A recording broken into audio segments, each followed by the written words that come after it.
పొద్దున్నే లేచి అద్దంలో నా మొహం చూసుకోకపోతే నాకు రోజు గడవట్లేదండి. గబగబా లేచేసి చకచకా బ్రష్ చేసేసి, ఒక సింపుల్ చికెన్ ఫ్రై రెసిపీ మీకు చూపిద్దామని అనుకుంటున్నాను. అది నా స్టైల్‌లో ఎలా ఉంటదో కూడా మీకు క్లియర్‌గా చూపిస్తాను. అది ఎవరైనా చేసుకోవచ్చు. బ్యాచిలర్స్‌కైతే ఇంకా చాలా సింపుల్‌గా టైం తక్కువుంది, చికెన్ తినాలనిపిస్తుంది, త్వరగా చేసుకోవాలనుకుంటే ఇలా ట్రై చేయొచ్చు. ఈ చికెన్ పొయ్యి మీదేసే గ్యాప్‌లో నేను అన్ని గిన్నెలు సర్దేసుకుంటున్నానిక్కడ. అండ్ హాట్ వాటర్ కూడా పెట్టుకున్నాను. హాట్ వాటర్ తాగుతూ చికెన్ వండుకుందాం అనుకున్నాం. చాలా సింపుల్ రెసిపీ అండి. ఏం అవసరం లేదు. 2 పచ్చిమిరపకాయలు, కొంచెం ఉప్పు, కారం, పసుపు, ధనియాల పొడి, గరం మసాలా, కొత్తిమీర నా దగ్గర లేదు కొత్తిమీర.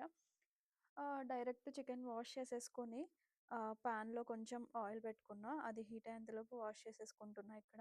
వాష్ చేసుకున్నాక ఈ గ్యాప్‌లో నేను అక్కడ పొయ్యి మీద ఏదో కరివేపాకు పడి అది వేరేలాగా మండుతుందనమాట. నాకు భయమేసి ఏంటా అని చూస్తున్నాను. ఈ గ్యాప్‌లో ఇక్కడ కొంచెం ఆయిలేసేసి, అది ఇలా మెల్లిమెల్లిగా ఫ్రై చేస్తూ కొంచెం సాల్ట్ యాడ్ చేసుకొని మెల్లిమెల్లిగా ఫ్రై చేసుకున్నాననమాట. అంటే వెంటనే చిటికెడు పసుపు యాడ్ చేసుకున్నాను. అలా ఒక 5 మినిట్స్ మూత పెట్టేసి అలా మగ్గించుకోవాలి. అప్పుడు స్మెల్ చాలా వస్తది.